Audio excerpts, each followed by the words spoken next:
So the question today, reading this off the screen. Hi Harley, I need some tips regarding muscle building. I'm trying to gain 20 to 30 pounds of muscles, not suggesting the layout of drug, caffeine, addict high on the human growth hormone, etc. I weigh 140 pounds, standing 6 foot tall. I don't see many 811ers heavy on the muscles. What kind of training program do you recommend? What should be the frequency and time of workout? Thanks, keep rocking. Well, if you want to build muscle, it's just like cardio fitness. It takes time. I don't know anybody who's really like world-class level who's at least had 8 to 10 years of training. Like all my elite level runner friends, they've all had at least 8 to 10 years of running training, cycling the same. Bodybuilding friends of mine, 10 years plus really. I mean, if you look at even my friends who are taking steroids, I don't recommend taking steroids, just to be clear on that one. My friends taking steroids who are really strong and muscular versus just puffy, they've been at it for like at least 10 years on the steroids and stuff like that. It takes a long time. Sure, you can do a short course of steroids and just puff up, but you know, you look muscly, but it just be sort of water retention. But I'm talking like the full-on, like, you know, competition level bodybuilders, their drug style takes at least 10 years. Look at those guys on the internet. No one just comes at it from a couple of months. I mean, there's a lot of people in the paleo primal world that say if you do the 30-day primal program or whatever, you'll turn from a couch potato into like some Greek Adonis or some competition level bodybuilder as long as you're taking a primal protein powder or whatever. So it takes time. It takes a lot of years. So 20 to 30 pounds, we're talking 1 pound per month of pure muscle. I'm not talking fat or creatine retention or salt retention. I'm talking pure muscle. 1 pound a month is the standard if you're like a hardcore drug-using, steroid-popping bodybuilder who's getting the calories, getting the sleep, and training hardcore. So 1 pound a month if you're doing the drugs, say 20 pounds to 30 pounds this person's asking. So that's 20 to 30 months if you're on the hardcore steroids.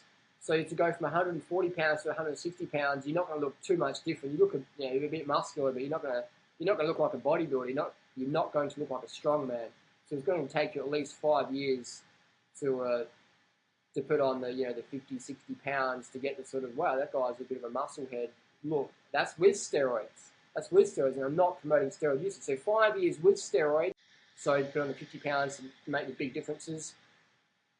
If your genetics is more predisposed, some people are genetically just, some kids have just got bigger muscles and some kids look more like Kenyan marathons, things like that. So you've got different genetics there. So if your genetics is more like a marathon runner, then maybe having the goal of putting on the 20, 30 pounds of muscle is a realistic goal, 100%. But to look like a competitive level bodybuilder, if your genetics is like a marathon runner, I mean, you've got guys like Robert Cheek. His genetics is like a marathon runner, but he's like a competitive level natural bodybuilder. And it's taken him the years as well, because this guy just does the hard work. Robert Cheek's it's a hard work ethic. The guy just doesn't do it for 30 days and give up. He bangs it out for the decade. So definitely you can work with your genetics. You can work with genetics, 100%. So to answer the question, how long does it take to put 20, 30 pounds of muscle on, Harley? It takes at least 20 to 30 months if you're on steroids, which I don't recommend. And people say, oh, but I saw someone put on 40 pounds in a couple of weeks. It's like, no. You can put on retention and creatine and blood volume and bone density and stuff like that. But I'm talking pure muscle. I'm not talking someone who's had a past in bodybuilding and they do like they go into cycling or do a fast or get into running and they drop all their muscle weight down and then they stop the running or the fast and start training again and eating properly and then doing the size. I'm not talking about that. I'm talking like from someone who's never had, strength before, from going from 0 to up here. That's going to take the 5, 10 years, 100%. It's like people go, how can you run so fast on such little training? It's because I've got a background in cycling. My VO2 max is already up in the 80s.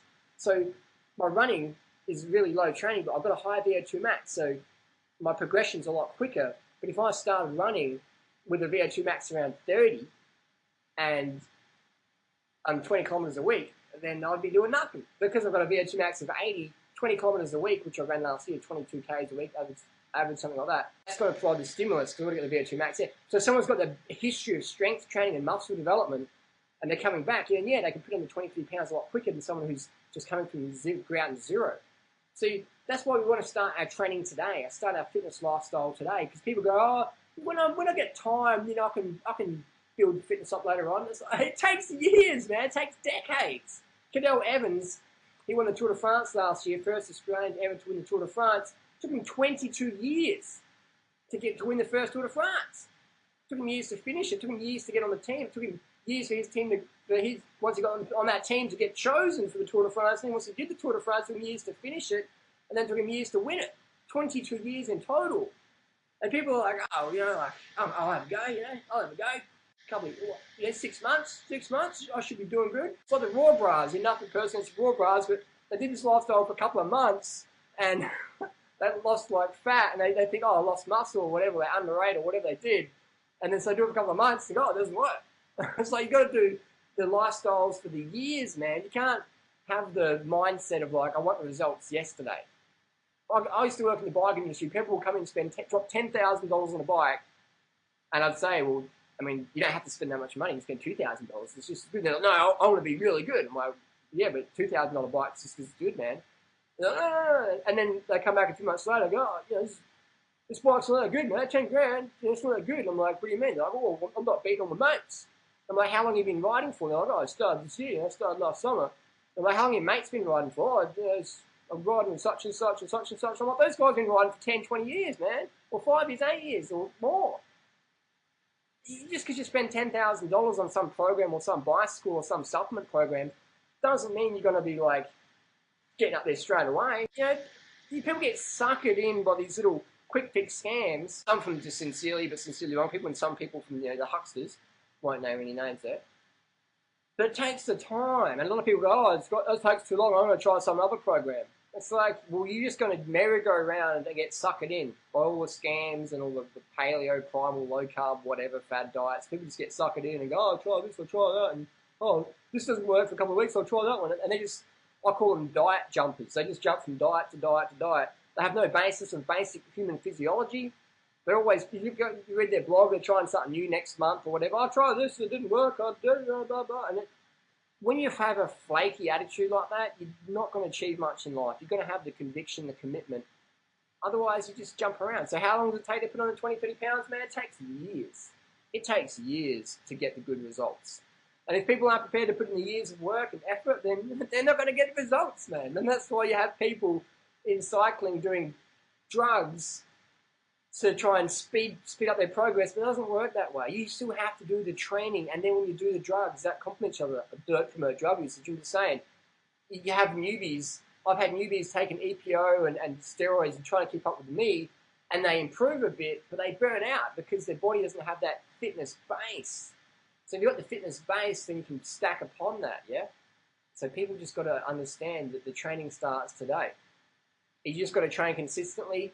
If you want to become a bodybuilder, then you have to make all your friends bodybuilders. Go to the gym, hang out with the bodybuilders. Don't eat the shit they eat and take the steroids and that, but do the training they do, get the sleep, things like that. Avoid all the drugs and all the shit through, but train with people like that, like in cycling. Like, to be a good cyclist, I'm like, I'm just going to hang out with the fittest guys around, and I did that. And these guys were really great guys. They taught me a lot, and that's how I became a good cyclist, just hanging around good cyclists. You can't be a good cyclist or a good athlete if you're hanging around dickhead mates who are too fucking lazy to get off the couch. You can't fly like an eagle if you're hanging with turkeys. Sorry, turkeys. If you want to be good at sport, you've got to hang out with people that can kick your ass in your chosen sport. You want to be a good dancer, hang out with better dancers. You want to be a good runner, hang out with better runners. You want to be a good cyclist, hang out with better cyclists. You want to be stronger, hang out with stronger people. Don't hang around your family and the friends that just go, why are you going exercising again today? Or you're sweating again and you eat too much and you did too much activity, and what's wrong with sitting on the couch and fighting your life away watching Jerry Springer rerun? You've got to hang out with quality people. Who you hang around is who you become, whether you like it or not. We always raise the expectations of our peer group. I've been hanging out with some Kenyans in Bangkok here. My running's improving. And I'm not even really training with them that much. I'm just hanging around them, just getting the vibe from them. And my running's just going up. And same in Adelaide, I hang out with some better runners than me. I just hanging around them, just their energy and their beliefs and their expectations, it rises you up. So you've got to hang around better people. That's the number one rule. Even if you just live in a household with bodybuilders or cyclists, you're going to become better even if you don't train more because your mindset will just become better. It's all about the mindset as well. Consistency, training consistency, hang around people you want to become. Get enough calories, get the sleep. The training program doesn't really matter too much because there's plenty of free programs in the net. They all work. They all work. So just do something today. Do realistic training. Don't overtrain. Train smarter versus harder. If you're sore, take a day off, things like that.